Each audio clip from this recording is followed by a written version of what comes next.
27 рабочих в этом году погибли на производствах Татарстана. Еще 36 человек получили тяжелые травмы. Об этом сообщила министр труда, занятости и социальной защиты Эльмира Зарипова.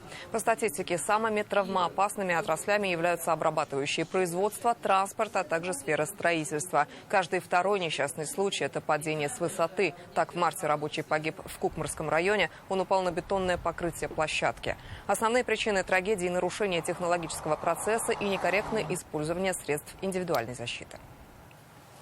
Даже на строительной площадке каска есть, но она работникам неправильно одета. Или страховочные пояса есть, но не все карабины застегнуты. Элементарно инструменты не на своем месте, не в порядке.